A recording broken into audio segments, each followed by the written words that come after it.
Hello everyone. आज हम शुरू करेंगे हमारा next lecture on P block which includes your group number 18 also called as noble gases. Why noble gases? Because the state of matter is gases and they show least reactivity to different elements. क्यों least reactive है? Because their octet is complete. Configuration क्या होती है? ns2np6 यानी कि p orbital is completely fill. अगर ये full होगा तो डेफिनेटली इसके रिएक्शन हमें बहुत ही रेयर मिलेंगी। We can remember these noble gases that is helium, neon, argon, krypton, xenon and radon by a simple statement that is hey never ask cricketer about zero run out. किसी भी cricketer से कभी मत पूछिए कि भाई तुम क्या जीरो पे आउट हो गए थे। ठीक है, so please remember this as you feel comfortable. ऐसे ही याद करना है, ऐसे कर लो, किसी और तरीके से करना है वैसे कर लो, कुछ और आप बना सकते हो तो उससे कर लीजिए। I find it very easy to remember a never ask cricketer about zero run out, so you can remember all the gases in the order. ना नोबल गैसेज बच्चों are called also called as, कई बार exams में ये पूछा गया है, they are also called as zero group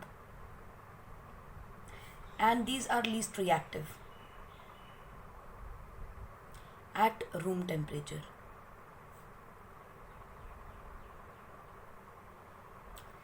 So they form very few compounds. बनते हैं कुछ एक कंपाउंड के हमें कुछ एक एलिमेंट्स के हमें नोबल गैसेस के कंपाउंड्स मिले हैं, लेकिन बहुत ही कम मिलते हैं। So because they are least reactive at room temperature, so they are called as inert. And क्योंकि गैशियस फॉर्म में मिलते हैं, so we call them as inert gases, right. जितने भी आप इसमें कंपाउंड्स देखेंगे, मोस्टली आपको जो कंपाउंड्स मिलेंगे will be of xenon and krypton. ठीक है, these are found in nature. यानी out of these all the inert gases हमें जो ज़्यादा रिएक्टिव मिली वो जीनॉन और क्रिप्टॉन मिली है। एक्सपेरिमेंटली हम इन्हें इनके कंपाउंड्स को ढूंढ पाए हैं। These are also called as rare gases. Why rare gases? Because they having low abundance, बहुत कम मिलती हैं, लो अबंडेंस ऑन अर्थ, इसीलिए इन्हें रेयर गैसेस के नाम से भी जानते हैं। दूसरी चीज़ आप कह सकते हैं that with least reactivity, these are least reactive just like platinum, gold। ठीक है, इनके साथ जैसे ये कम रिएक्ट करते हैं ऐसे ही ये रिएक्ट करती हैं rather than being inert। तो पहले तो इन्हें इनर्ट ही कहा जाता है, पॉपुलर ही हो गया है, लेकिन बावजूद उसके हम ये कह सकते हैं they are least reactive rather than being inert, क्योंकि कुछ कंपाउंड्स अब हमें मिलने लगे हैं। इनके अकरेंस अगर हम देखें तो कहाँ कहाँ मिलते हैं। सबसे पहली चीज, दे अकर इन फ्री स्टेट, क्योंकि लीस्ट रिएक्टिव हैं तो कंपाउंड्स कम बनाते हैं और फ्री स्टेट में ज़्यादा मिलते हैं।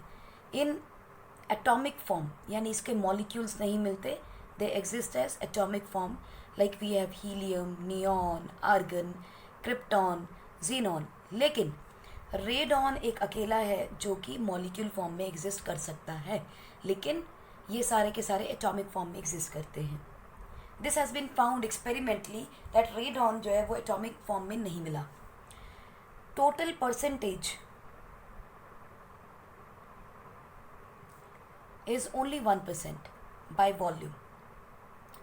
और इसके अंदर भी मेजरली जो हमें गैस मिलती है, यानी इन सारे के सारे नोबल गैसेस की जो मेजर परसेंटेज है, if we compare with the other elements present in nature, so वो सिर्फ 1% है। That is why we call them as rare gases. और इसके अंदर भी सबसे ज़्यादा कौन सी मिलती है?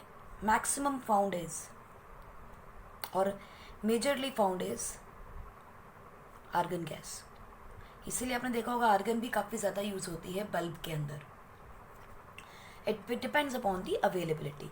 नेक्स्ट आप देखोगे जो आपका पोटाशियम है, एटॉमिक नंबर 19, एटॉमिक मास 40, जब एक इलेक्ट्रॉन को लूज़ करता है तो ये क्या बना देता है? Argon. Atomic number 18, atomic mass 40, so it is helps in the formation of argon. और ये इतनी आसानी से इलेक्ट्रॉन लूज नहीं करता, ठीक है, यहाँ पर क्या होता है, this is called as beta decay of potassium.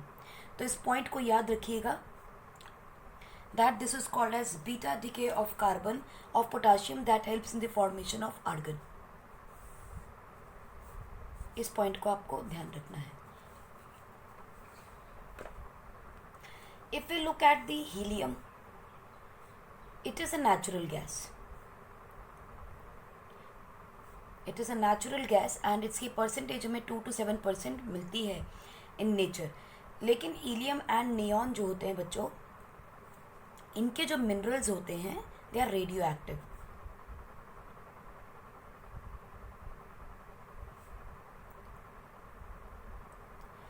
Also the helium, neon and argon are also found in some spring water। यानी कि हम ये कह सकते हैं हीलियम जो एक नेचुरल गैस है, जो एटमॉस्फेयर एनवायरनमेंट में या अर्थ क्रस्ट में हमें 2 to 7% मिलती है। हीलियम और नियॉन मिनरल्स में भी मिलते हैं, किसके, रेडियो एक्टिव एलिमेंट्स के। और ये तीनों helium, neon and argon some spring water के अंदर भी हमें मिलता है। कुछ कुछ जगहों पे ये तीनों चीज़ें हमें स्प्रिंग वाटर में भी मिलती हैं। तो अब आपको क्लास 9 में अगर आपको ध्यान हो तो हम लोगों ने सेपरेशन टेक्निक्स में लास्ट में एक टॉपिक पढ़ा था, that is the separation of gases या एयर की फिल्ट्रेशन या उसकी सेपरेशन टेक्निक्स पढ़ी थी। तो वहाँ पे हमने क्या देखा था कि isolation from air by fractional distillation. वहाँ हमने किस किस गैस को सेपरेट किया था, हमने किया था neon, argon, xenon and krypton. वहाँ हमने की थी nitrogen, argon and oxygen gas की सेपरेशन। उसी तरीके से हम लोग नियॉन, आर्गन, जिनॉन और क्रिप्टॉन की भी आइसोलेशन कर सकते हैं, एक्सेप्ट हीलियम, क्योंकि हीलियम क्या है, एक नेचुरल गैस है, इसकी सेपरेशन की हमें ज़रूरत नहीं पड़ती। ये हमें फ्रैक्शनल डिस्टिलेशन से निकालनी नहीं पड़ती। इसे हम कहाँ से निकालेंगे, this is extracted from natural gas. Natural gas माने like you have methane, carbon dioxide, nitrogen gas, hydrogen sulfide gas, helium gas, these are all the natural gases। ये सारी के सारी नेचुरल गैसेस हैं। अगर इस नेचुरल गैस को हम 73 केल्विन के ऊपर और 100 एटमॉस्फेयर के ऊपर रिएक्ट करवाएं, so all the gases can liquefy. सब गैस लिक्विफाई होती है एक्सेप्ट हीलियम, ठीक है। और इस हीलियम के अंदर क्या है, it contains nitrogen gas as impurity. तो अगर हमें हीलियम गैस को लिक्विफाई करना हो, सेपरेट करना हो, तो व्हाट वी विल डू, इस इम्प्योरिटी को दूर करने के लिए हम इसके अंदर एक्टिवेटेड चारकोल यूज़ करते हैं। Activated charcoal at 83 Kelvin, what will happen, nitrogen gas will be absorbed। अब अगर नाइट्रोजन गैस एब्जॉर्ब हो जाती है तो बचेगा क्या, helium, and this helium is 99% pure. This is how we extract helium from the mixture of helium and nitrogen gas. यहाँ आप इस रिएक्शन को ध्यान रखेंगे, how helium is separated from a mixture of helium and nitrogen by using activated charcoal at 83 Kelvin temperature।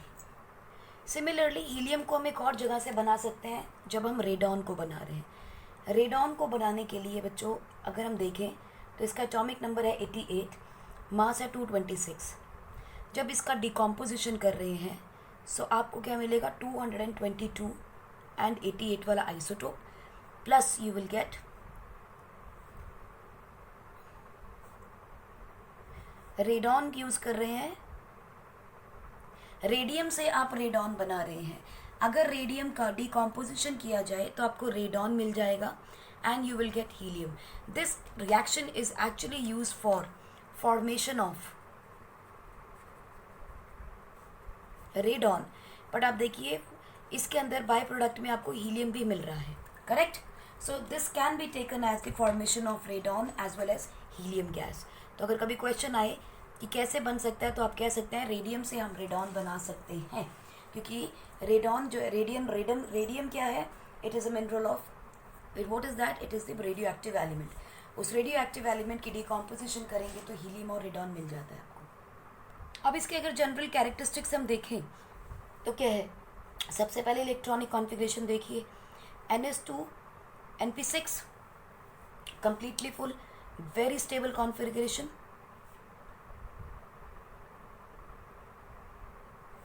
Right. दूसरी चीज़ आप देखेंगे इसके अंदर, that is these are always monatomic gases. Third thing आप देखेंगे, they are colourless gases, they are odourless and tasteless.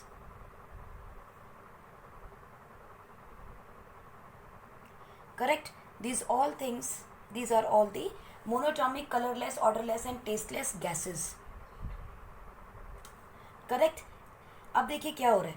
Down the group अगर इसमें आप देखते हो तो व्हाट इज हैपनिंग?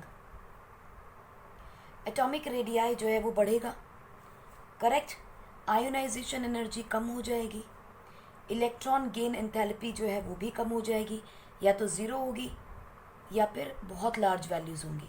पॉजिटिव में लार्ज पॉजिटिव वैल्यूज़ माने आपको बहुत ज़्यादा एनर्जी लगानी पड़ेगी इलेक्ट्रॉन को डालने के लिए. सो इलेक्ट्रॉन गेन एंथैल्पीज जो हैं they will be less as we move downward, because atomic size बढ़ता जाएगा, प्लेस हमारे पास होगी. So we can just add up the electron with less resistance.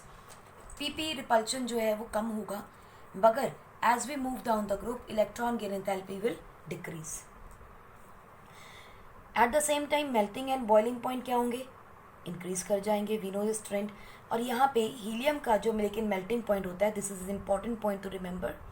Helium का boiling point is 4.2 kelvin and it is lowest. Down the group क्या हो रहा था? इंक्रीज कर रहा था. तो पक्की बात है हीलियम का कैसा होगा? लोएस्ट होगा. पर इसमें फिर भी याद रखना है 4.2 kelvin is the lowest temperature जिसके ऊपर ये बॉयल कर जाएगा. नेक्स्ट पॉइंट आप देखेंगे, हीलियम diffuses through रबर और ग्लास और प्लास्टिक. यानी कि हीलियम इन तीनों चीज़ों में से पास कर सकता है. इसका मतलब we can not store them in the direct rubber, glass और प्लास्टिक मटेरियल. नेक्स्ट देखते हैं, difficult. It is difficult to liquefy these gases due to low van der Waals forces. क्योंकि आप देखो जब तक वेंडर वॉल फोर्सेस स्ट्रांग नहीं होगी, जिनमें वेंडर वॉल फोर्सेस स्ट्रांग होती हैं वो जल्दी लिक्विफाई होती हैं, जिनमें वीक होती हैं वो देर से लिक्विफाई होती हैं, और इनमें तो बहुत ही लो है. So however ease to liquefy increases down the group. लेकिन जैसे जैसे हम ग्रुप के नीचे जाते हैं वेंडर वॉल फोर्सेज इंक्रीज करती हैं, बिकॉज मॉलिकुलर मास इंक्रीज कर रहा है. So as a result they will be easily liquefiable. These are least soluble in water.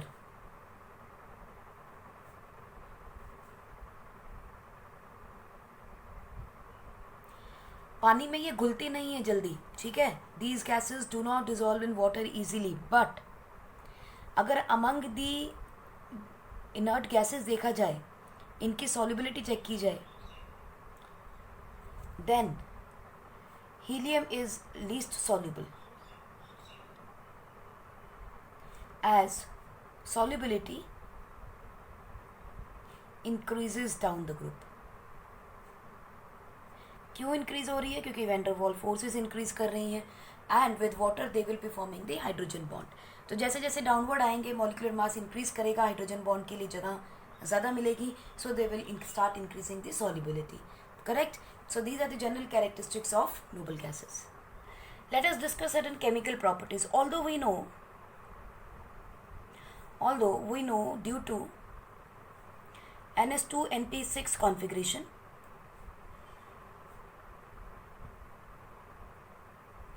due to very high ionization energy and very low affinity for electron, these all metals, these elements do not form compound. हालांकि हमें मालूम है कि compounds in कारणों से नहीं बनाते, but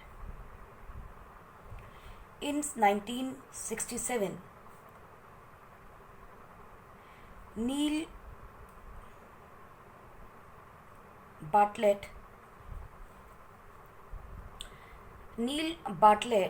found that if oxygen gas reacts with platinum hexafluoride, it forms an ion, that is O2 PTF6 compound बनाएगा, and this will dissociate again into PTF6 O2 negative ion. यानी आप समझ लो यहाँ पे ये पॉजिटिव और ये नेगेटिव आयन बनाते हैं. O2 पॉजिटिव ऑक्सीडेशन स्टेट दे रहा है यहाँ पे, एंड O2 प्लैटिनम हेक्साफ्लोराइड बनाता है, and the compound is known as dioxygenyl hexa फ्लोरो प्लैटिनेट.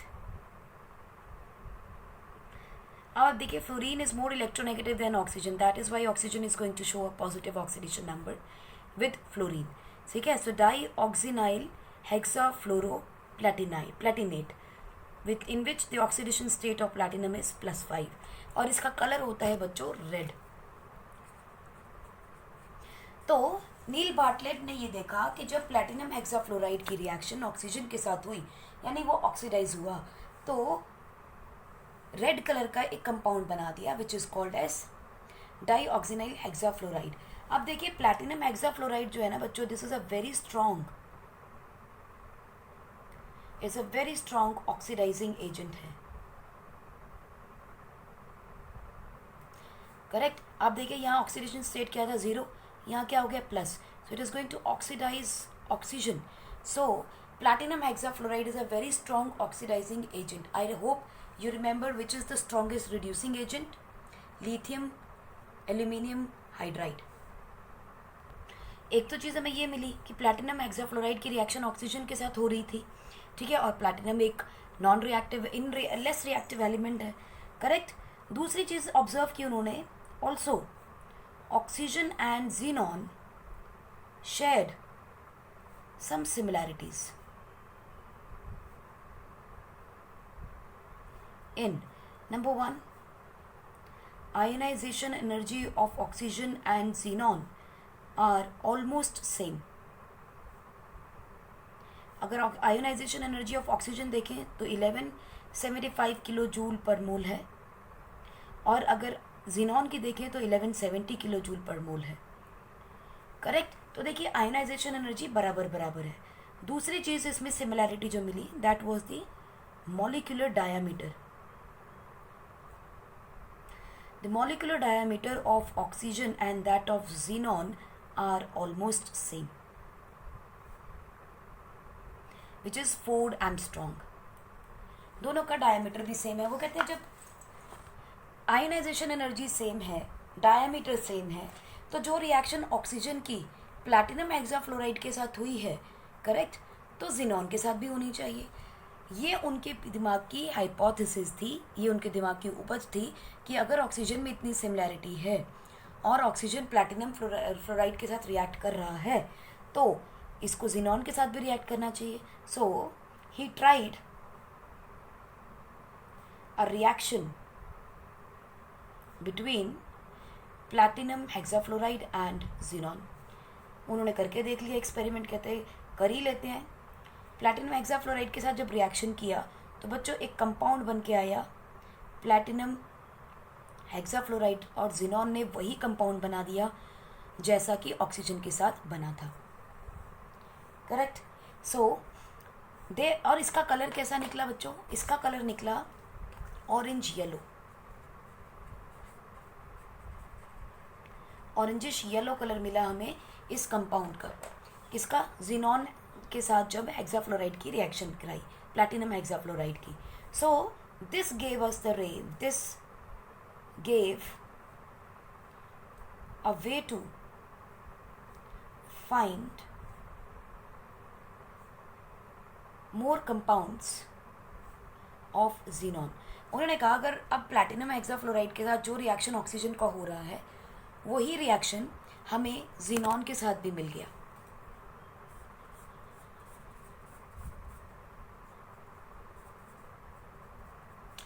अगर ये रिएक्शन जिनॉन के साथ हो रही है हेक्साफ्लोराइड की, तो और भी कंपाउंड्स होंगे जो ये ऑक्सीजन की तरह बना पाएगा। कहते हैं ठीक है, चलिए चेक करते हैं। सो इस कंपाउंड का जो एक्चुअल फॉर्मूला बनाया इन्होंने, that came out to be xenon fluoride एक आयन बनाया, ठीक है, और प्लैटिनम फ्लोराइड एक आयन बना, ठीक है। इन दोनों का रिएक्शन हुआ, कंबाइन किया। सो XeF पॉजिटिव बना, fluorine is an more electronegative, it started forming a compound with xenon. Fluorine being more electronegative formed an ion with platinum. So this was a major compound that was formed. Similarly, a few compounds of krypton were also found. और उसके अंदर जैसे example देखो आप KrF2, इसके बारे में पढ़ेंगे अभी। KrF2 again fluorine is most electronegative element, इसने क्रिप्टॉन के साथ एक कंपाउंड बना दिया। तो सबसे पहले हम जिनॉन के बारे में देख लेते हैं, then will talk about krypton and any other atom और दी इनर्ट गैस। हमने देखा कि जिनॉन की रिएक्शंस जब हमने फ्लोरीन के साथ की, तो फ्लोरीन के साथ इसने कई कंपाउंड दिए, जिनॉन F2 दिया, जिनॉन F4 दिया, और जब इसकी रिएक्शन हमने ऑक्सीजन एंड फ्लोरीन के साथ की, it gives us XeFOF2। At the same time कुछ रिएक्शंस में इसने हमें जिनॉन F6 भी दिया, xenon oxyfluoride with 4 fluorine molecule atoms, xenon oxide भी दिया। लेकिन आप देखो एक चीज़ बड़ी नोटिस करो, ये कहाँ पॉसिबल है? Only with highly electronegative elements like oxygen and fluorine atoms. सिर्फ उसी के साथ जिनॉन ने ये कंपाउंड्स बनाए हैं, करेक्ट। तो देखिए xenon F6, xenon oxyfluoride, xenon fluoride, xenon fluoride, इसके अंदर ऑक्सीडेशन स्टेट +2, इसके अंदर ऑक्सीडेशन स्टेट +4, ठीक है। इसके अंदर भी आप देखोगे +4 ऑक्सीडेशन स्टेट मिल गया। इसमें क्या हो जाएगी? जिनॉन की ऑक्सीडेशन स्टेट +6 आ गई, इसके अंदर क्या रहेगी? +2 आ गई, -4 एंड -2 +6 माइनस +6, यहाँ भी +6। तो ये सारे उनके बने +6 ऑक्सीडेशन स्टेट के, ये दोनों बने +4 के, and this is the +2 oxidation state. So इसका मतलब जिनॉन कितनी ऑक्सीडेशन स्टेट्स दे रहा है हमें? +2 +4 +6, all even oxidation numbers are being given. चलिए देखते हैं सारे कंपाउंड्स बने कैसे हैं, ठीक है। तो सबसे पहले हम देखते हैं, अगर इसकी रिएक्शन फ्लोरीन के साथ हो रही है and xenon and fluorine are in the ratio 2:1 in the presence of nickel in a nickel vessel, ये रिएक्शन हो रही है at 673 Kelvin and 1 bar atmosphere। सो आपको क्या मिलेगा? xenon F2, xenon फ्लोराइड आपको मिल जाएगा अगर ये रिएक्शन 2:1 की रेशियो में होगा। माने फ्लोरीन 2 और एक जिनॉन का एटम मिलके आपको जिनॉन फ्लोराइड बना देंगे, and this is solid but colourless, correct. अब अगर इस जिनॉन की रिएक्शन को हम ध्यान से देखें बच्चों, दो तरीके से हो सकती है। पहली रिएक्शन हमने सिंपल इसकी वाटर के साथ कर दी। अगर ये रिएक्शन वाटर के साथ होगी तो वाटर जो है डाइलेक्ट्रिक कांस्टेंट ज़्यादा है, it is going to break this compound. अगर ब्रेक करेगा तो क्या होगा? जिनॉन जो है वो जिनॉन कंप्लीट यानी जिनॉन +2 से 0 में आ रहा है, यानी कि रिड्यूस हो जाएगा। फ्लोरीन जो है it is going to form hydrogen fluoride stable compound and oxygen gas will be liberated.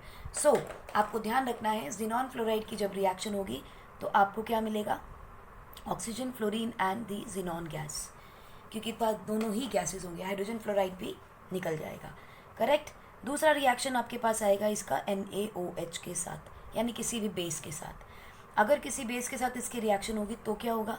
तब आपको जिनॉन तो मिलना ही मिलना है, हाइड्रोजन फ्लोराइड नहीं मिलेगा, you will get water plus you will gate oxygen. But hydrogen fluoride की जगह एक मेटल है, सो मेटल फ्लोराइड मिलेगा आपको, correct. So you will get a metal fluoride. अक्सर इसमें क्वेश्चन आता है कि इनका स्ट्रक्चर कैसा है। जिनॉन फ्लोराइड का स्ट्रक्चर कैसा है बच्चों? It is linear, correct.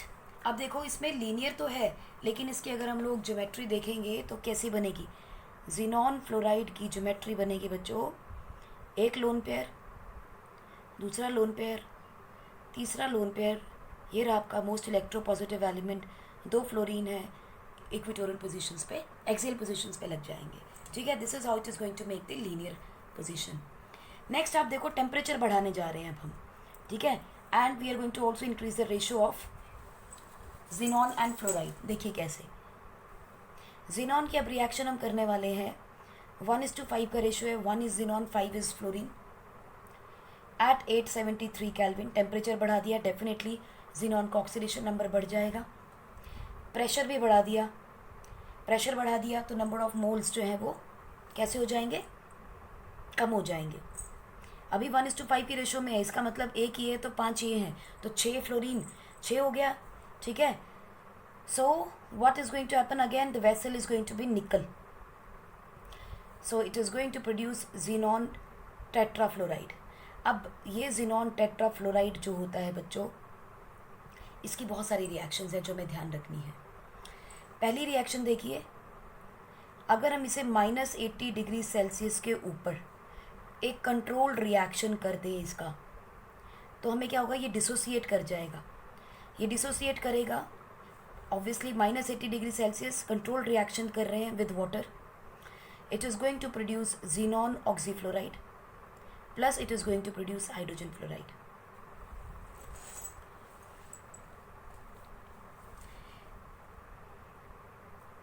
दूसरी रिएक्शन आप देखोगे, again in the presence of water we are going to undergo hydrolysis. इसमें क्या होने वाला है? दिस रिएक्शन में जिनॉन बनेगा आपका, हाइड्रोजन फ्लोराइड बनेगा, ऑक्सीजन के मॉलिक्यूल्स निकलेंगे एंड जिनॉन ट्राई ऑक्साइड बनेगा। देखिए जिनॉन ट्राई ऑक्साइड जो है बच्चों, it's going to liberate huge amount of energy, very very large amount of energy with, and such why that is why it is called as highly explosive reaction, क्योंकि इसमें जो heat निकलेगी that will be too much, so this is a highly explosive reaction of xenon।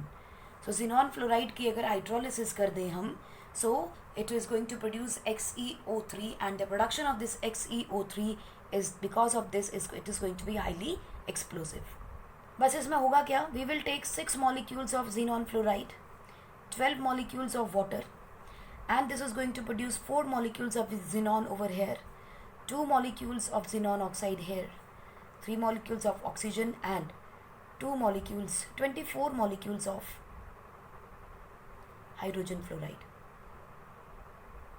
12 दूनी 24 hydrogen आ गए। ठीक है, और 6 4 से 24 फ्लोराइड आ गया। So this is what is, that is why it is going to be very explosive, highly explosive reaction। xenon tetrafluoride का अगर structure देखेंगे तो बच्चों ये आता है स्क्वायर प्लेनर।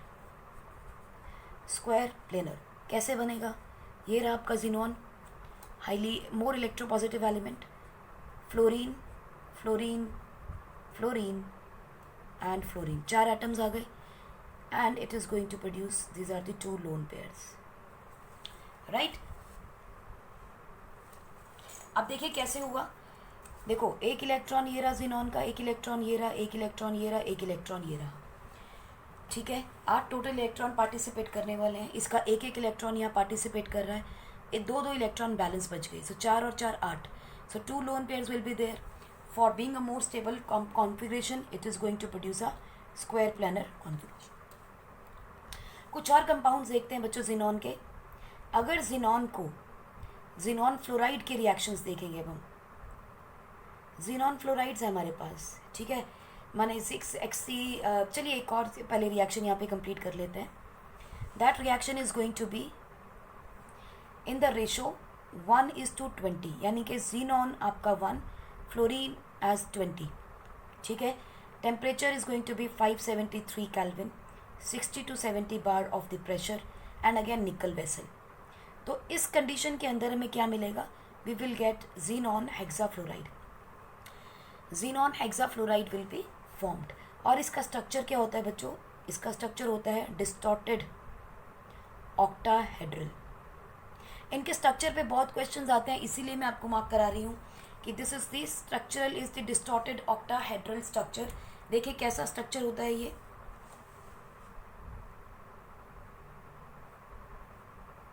जीनॉन हेक्साफ्लोराइड का स्ट्रक्चर होगा। देखो हेक्साफ्लोराइड है, सो इसका मतलब जीनॉन, फ्लोरीन 1 2 3 और 4, करेक्ट, एक 5 और एक 6, ऑक्टाहेड्रल बोला हमने।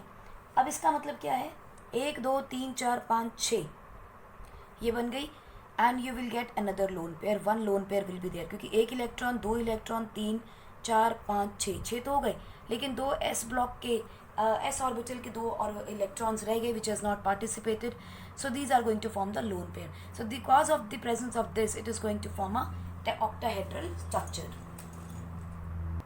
जीनॉन फ्लोराइड की बच्चों 2 कुछ रिएक्शंस हमें ध्यान रखनी है। पहली रिएक्शन है इसकी, that is called as slow hydrolysis. Hydrolysis जब भी आप जीनॉन कंपाउंड की या जीनॉन फ्लोराइड्स की करोगे वो एक्सप्लोसिव होती है, तो हमें ध्यान रखना है कि हाइड्रोलिसिस करते हुए क्या प्रोडक्ट बनेगा, जीनॉन ट्राई ऑक्साइड बनेगा और हाइड्रोजन फ्लोराइड बनेगा। नाउ बिकॉज हाइड्रोजन ये बन रहा है तो we know that this is highly explosive reaction, correct. Obviously पानी इसके अंदर रहेगा। दूसरी रिएक्शन आप क्या कर रहे हो बच्चों, निकल वेसल के अंदर कर रहे हो। निकल वेसल के अंदर अगेन हमने पानी डाला है, ठीक है। नाउ दिस रिएक्शन में क्या होने वाला है, we get oxyfluoride. Oxyfluoride plus you will get less little, यहाँ पे 6 मॉलिक्यूल बन रहे हैं या कम बनेगी hydrogen fluoride, and this oxyfluoride is colourless. हम इसमें एक और चीज ध्यान रख सकते हैं, this is the complete hydrolysis. यहां पर क्या है, this is the partial hydrolysis.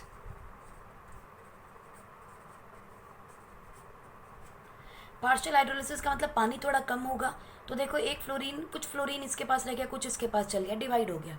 Complete hydrolysis है, पूरा का पूरा फ्लोरीन जो है वो हाइड्रोजन लेके भाग जाएगा, सिर्फ ऑक्सीजन उसके पास रह जाएगी।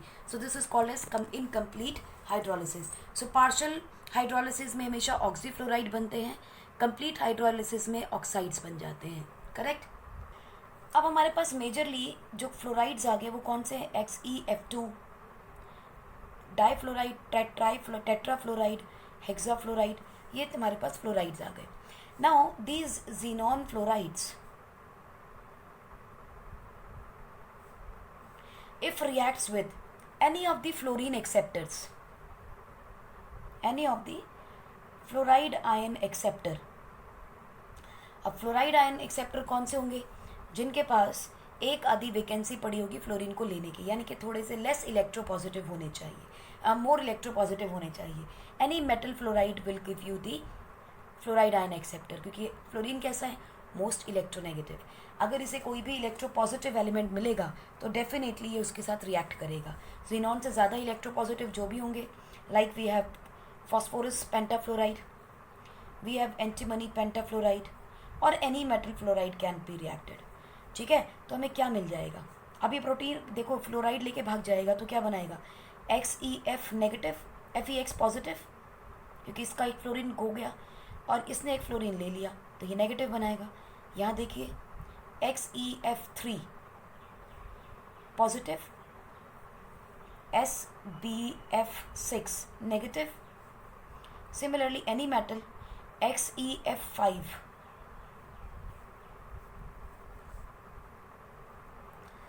पॉजिटिव एंड MF नेगेटिव, ये बनाएगा।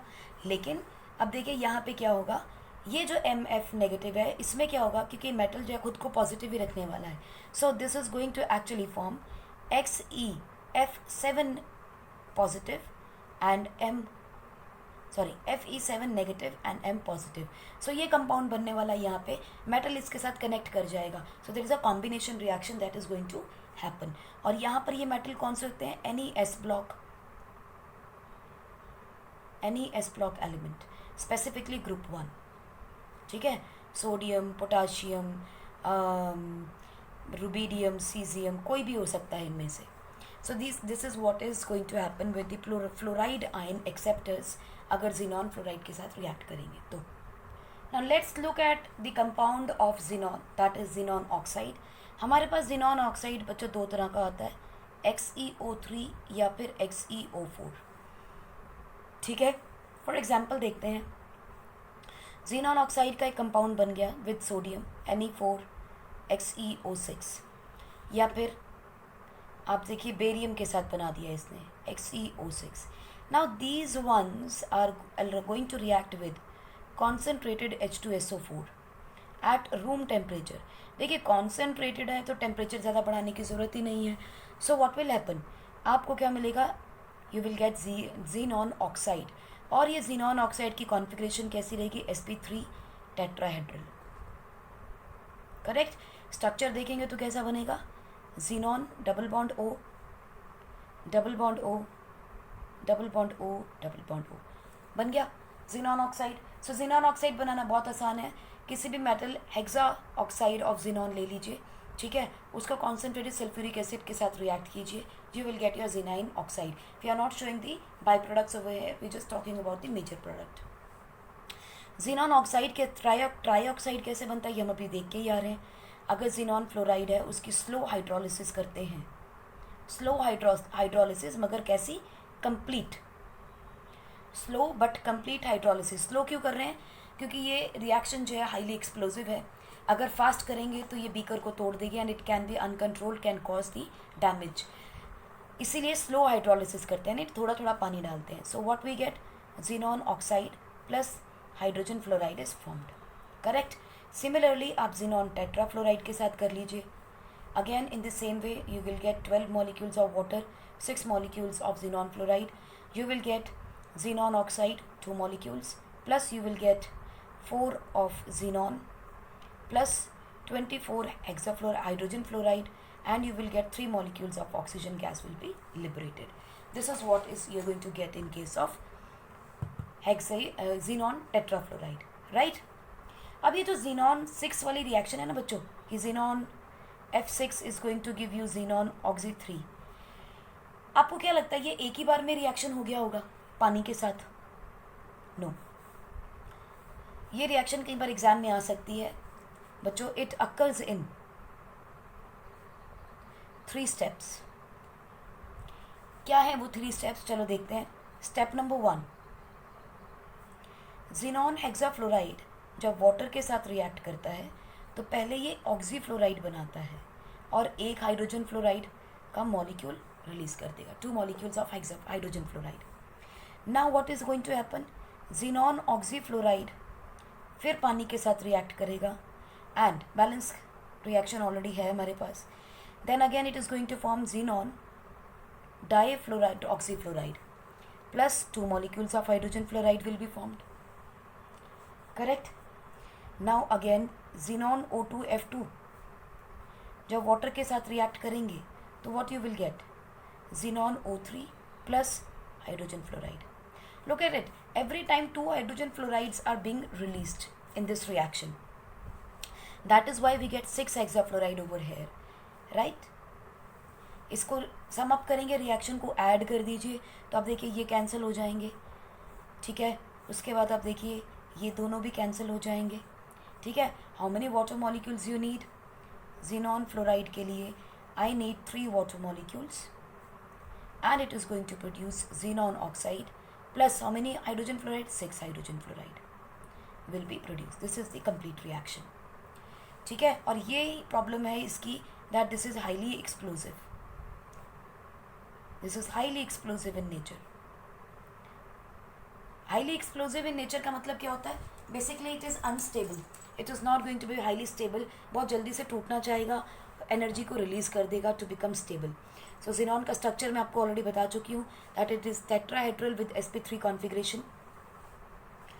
xenon 03 जो है बच्चों ऑक्सी. हाउएवर अगर हम xenon को बच्चों एक्वस फॉर्म में रखते हैं, it is quite stable there, क्योंकि पानी में इसको रख देंगे तो इसकी एनर्जी शांत हो जाएगी. So in water the xenon trioxide forms an aqueous structure but explodes जैसे ही एयर में आएगा, यानी कि अब सूखा होगा तो फट जाएगा, लेकिन अगर एक्वस कंडीशन में रखते हैं तो सेफ रहता है। इसीलिए xenon oxide is stored in water या अंडर वाटर। ठीक है। दूसरी चीज़, अगर ये किसी एल्कली से रिएक्ट करता है, यानी कि जिसमें OH नेगेटिव आयन होंगे, तो ये क्या बनाएगा? This is going to form a xenate ion that is called as hydrogen xenate ion, and this is called as hydrogen xenate ion. ठीक। ये जो जीनेट आयन है बच्चों, फिर से 2 मॉलिक्यूल हाइड्रोक्साइड के लेगा, and it is going to form another ion that is oxide, xenon oxide with 4 negative ions. और इस आयन का कलर क्या होता है बच्चों, ये इंपॉर्टेंट है, प्लीज़ ध्यान रखिएगा। The colour is yellow, it is yellow in colour, और ये बहुत स्ट्रॉन्ग ऑक्सीडाइजिंग एजेंट। आप देख सकते हैं जिनॉन हेक्सा ऑक्साइड बना रहा है, हमने नहीं पढ़ा है। Along with that there are 4 negative ions और ऑल्सो देयर।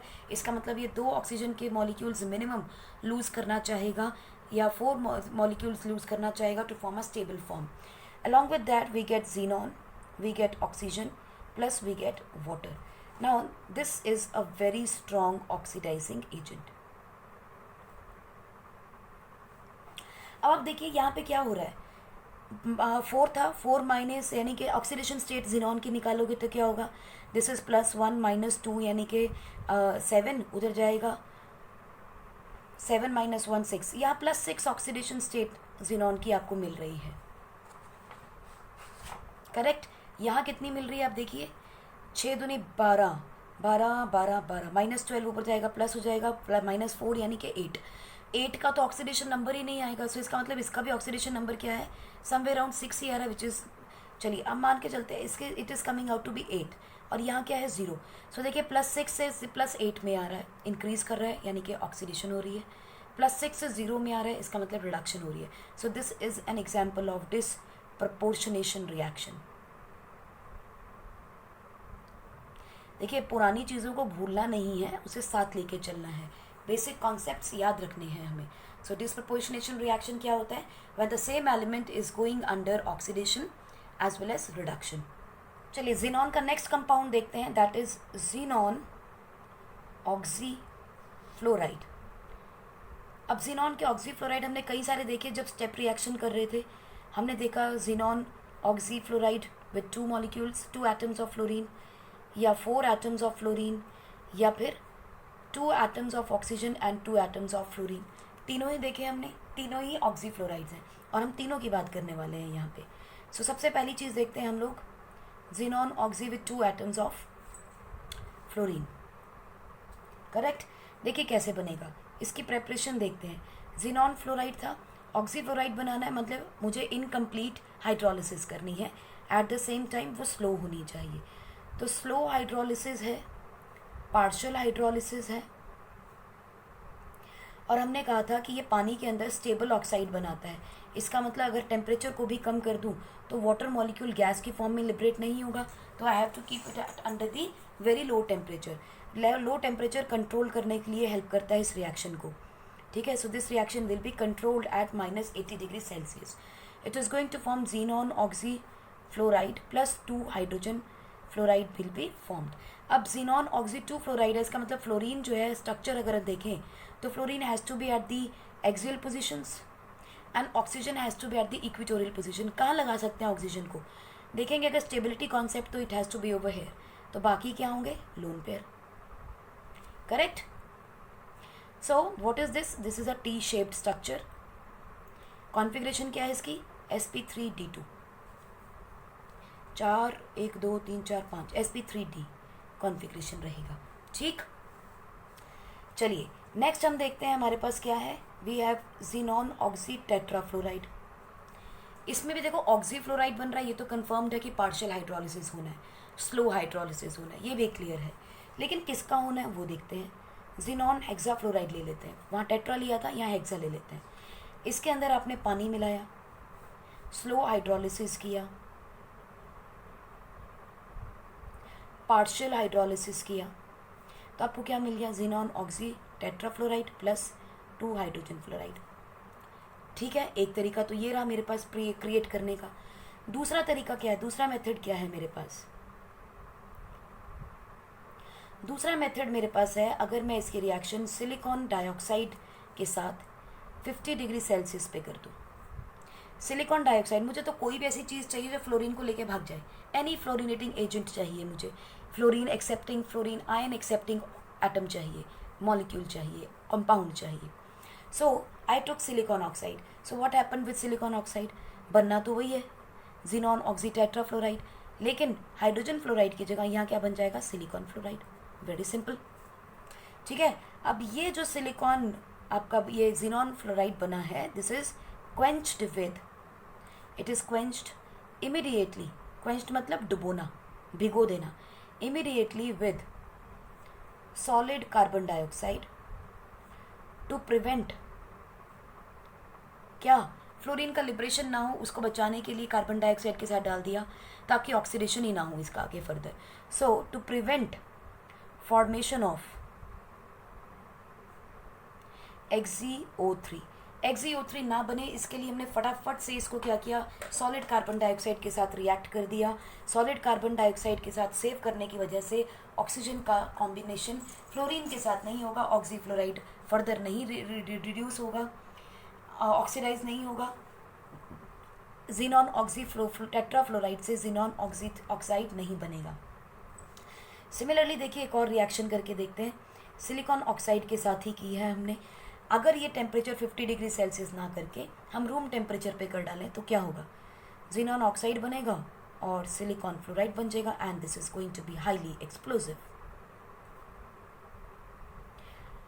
ये कब है? अगर ये रिएक्शन 50 पे भी कर दिया और कार्बन डाइऑक्साइड ना डाला तो भी यही प्रोडक्ट बनने वाला है आपका, राइट? स्ट्रक्चर हम ऑलरेडी डिस्कस कर चुके हैं इसका। जिनॉन ऑक्सीफ्लोराइड का 4 फ्लोरीन है, स्क्वायर पिरामिडल बनाएगा, 1 ऑक्सीजन है,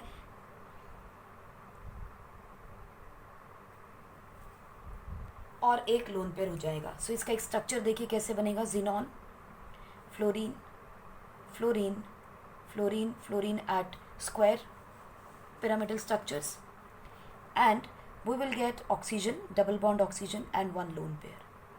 So this is what square pyramidal structure, correct?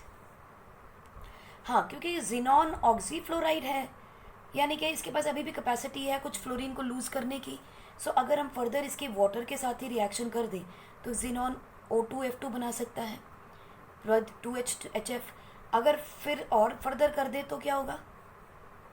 ज़्यादा हो जाए वाटर मॉलिक्यूल, 2 वाटर मॉलिक्यूल डाल दूँ तो जिनॉन ऑक्साइड बन जाएगा विद 4HF। या फिर इस रिएक्शन को यहाँ पर कर दीजिए, पानी इसके साथ डाल दीजिए तो भी आपकी रिएक्शन हो जाएगी, correct? So this is the formation of xenon oxyfluorides. और यहाँ से हमने करना है हमारा last compound, that is xenon oxyfluoride. So xenon oxyfluoride की डाईऑक्सीफ्लोराइड की जो फॉर्मेशन है वो हमने अभी देख ही ली है कि एक हम इस तरीके से कर सकते हैं कि जिनॉन ऑक्सीटेट्राफ्लोराइड है, वाटर से हाइड्रोलिसिस किया कंट्रोल्ड तो O2F2 बन गया एंड HF निकल गया। दूसरा तरीका क्या है? एक और तरीका है बच्चों, ऑक्साइड ले लिया हमने, एक ऑक्साइड के साथ एक ऑक्सो फ्लोराइड की रिएक्शन करा दी, ऑक्साइड के साथ जिनॉन ऑक्साइड की ऑक्सीफ्लोराइड के साथ रिएक्शन करा दी। Again it has to be a controlled reaction -78 degree Celsius के ऊपर, तो आपको क्या मिल जाएगा? You will get xenon O2F2 2 molecules, ठीक है? और इसकी प्योरीफिकेशन हम कैसे कर लेते हैं? इसको प्योरीफाई करना पड़ता है। It is purified by fractional distillation, by fractional distillation.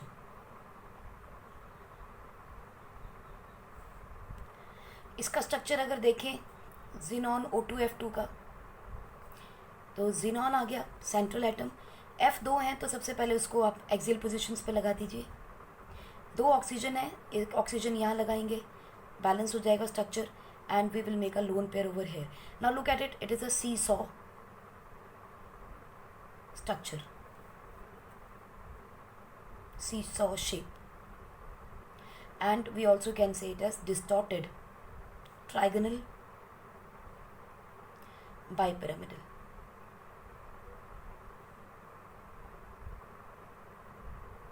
Distorted trigonal bipyramidal structure. Next let us look at the uses of these noble gases. सबसे पहले हम देख लेते हैं हीलियम के बारे में. हीलियम बच्चों, it is a non inflammable gas. Non-inflammable light gas which is used to fill balloons for meteorological observations. आप सोच रहे होंगे उड़ने के लिए. हाँ हाँ हाँ, मेटीरियोलॉजिकल. ठीक है. दूसरी, हीलियम और ऑक्सीजन का हमने मिक्सचर देखा था. ठीक है, जिसे हम यूज़ कर रहे थे अंडर वाटर डाइविंग के लिए भी.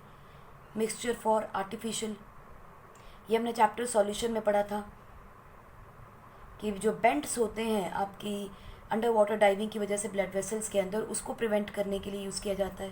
Eight the same time it is use for the artificial breathing in asthma, deep sea diving. फिर आपको मालूम है लिक्विड हीलियम और कहाँ यूज़ होता है.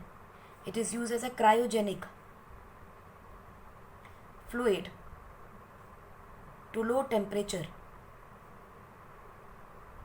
to lower temperature of various reactions. Any reactions जहाँ पे हमें टेम्परेचर कम करने की ज़रूरत होती है, वहाँ लिक्विड हीलियम को यूज़ किया जा सकता है. राइट. देन आप देखेंगे हीलियम के केस में ही it has high thermal conductivity.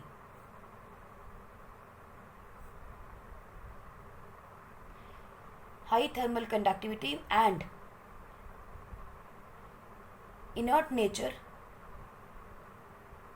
High thermal conductivity and inert nature of helium is used in gas cooled nuclear reactor. अब देखिए न्यूक्लियर रिएक्टर में भी हमें ठंडा तो करना पड़ेगा उसको.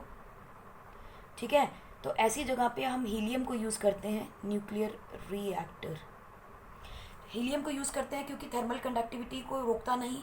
इसका मतलब आयंस की स्पीड्स को, जो भी पार्टिकल्स हैं उसकी स्पीड को कंट्रोल नहीं करेगा, रोकेगा नहीं, लेकिन एट द सेम टाइम वहाँ पर ठंडा इफेक्ट रखेगा. Then it is powerful super conducting magnet. Powerful super conducting magnets are produced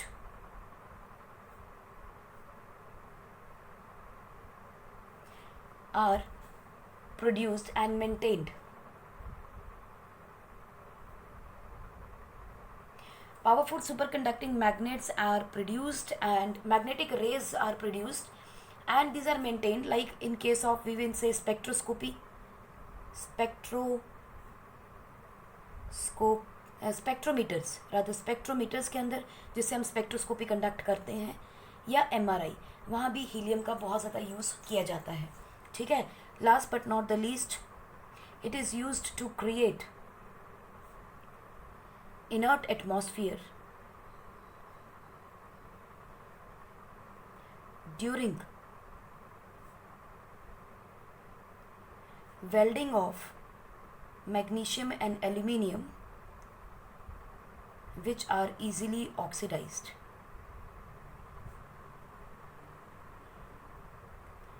ठीक है, तो उनके इर्द गिर्द एक इनर्ट एटमॉस्फेयर बना देता है ताकि ये जल्दी से ऑक्सीडाइज ना हो, क्योंकि अगर ऑक्सीडाइज होंगे तो फिर से क्रैक हो जाएंगे. सो एल्यूमिनियम और मैग्नीशियम को वेल्ड करने के लिए हमें हीलियम गैस की ज़रूरत पड़ती है.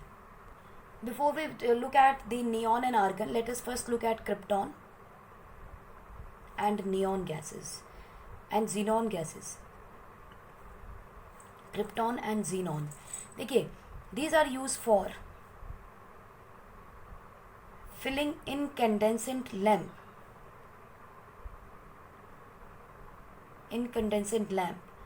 or metal filaments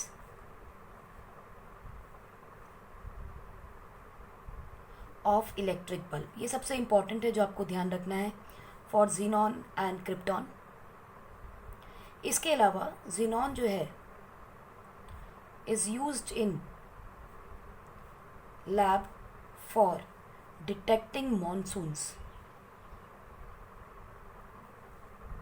for detecting mesons. Also these are used for the mixture of xenon and krypton. It is used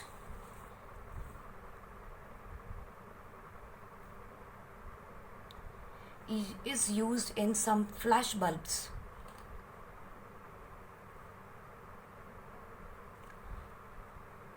for high speed photography.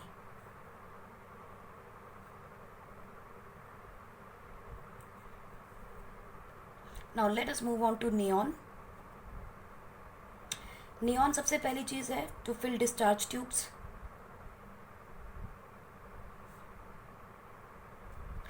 दूसरा नियॉन साइंस के लिए,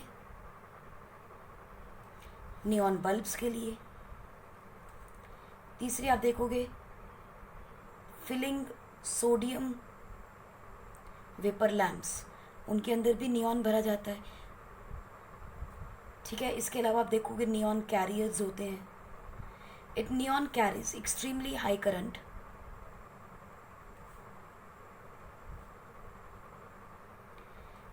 Even under high voltage.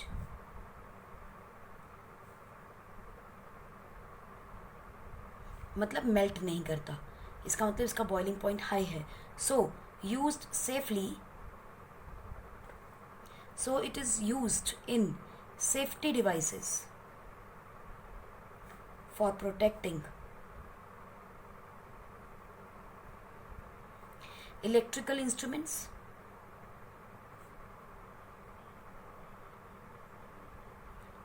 like your voltmeter.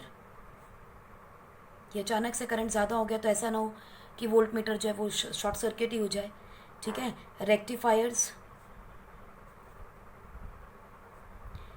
Then release, इन सब के अंदर इसको use किया जाता है. And last but not the least, the beacon lines are the safety signals.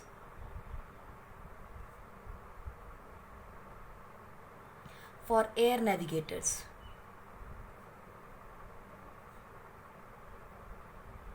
As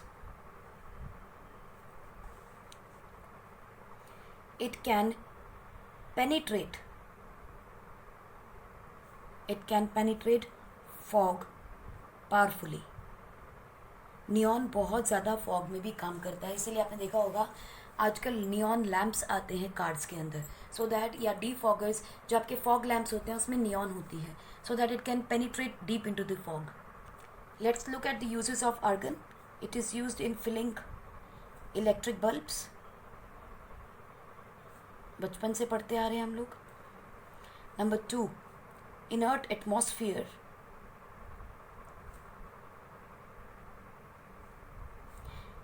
is created in high temperature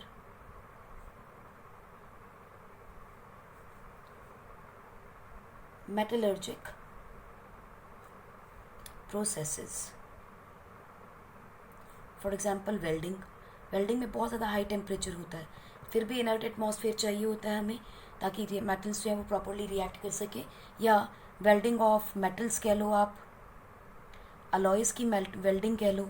ठीक है. तो वहाँ पे इनकी हमें ज़रूरत पड़ती है. It is also used in labs for handling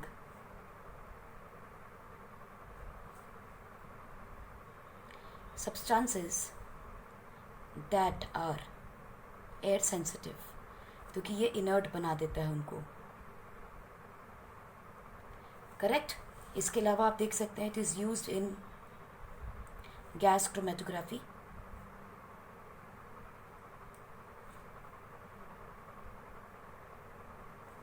and it protects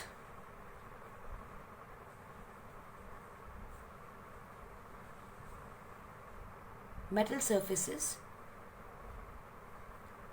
from oxidation during welding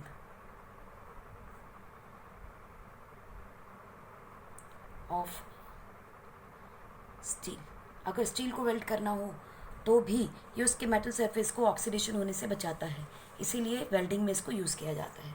last thing of the chapter that you need to understand is uses of your radon. पहली चीज़, for treatment of cancer. it is used as one of the drugs. Number 2, radioactive research projects. And number 3, X ray photography. जो आप x ray करवा के आते हो उसमें क्या यूज़ होता है, उसके अंदर एक्सरेज के अंदर रेडॉन यूज़ किया जाता है for detection of flows in metals and other solids. ये आपने साउंड चैप्टर में भी कहीं पढ़ा है. ठीक है. So this is what is the uses of radon and the inert gases. With this we come to an end of this chapter. So we will meet you again in the next lecture where we will be talking about group 15 element, group 15 element, basically nitrogen and phosphorus compounds that we will be discussing. So till then, take care and enjoy yourself.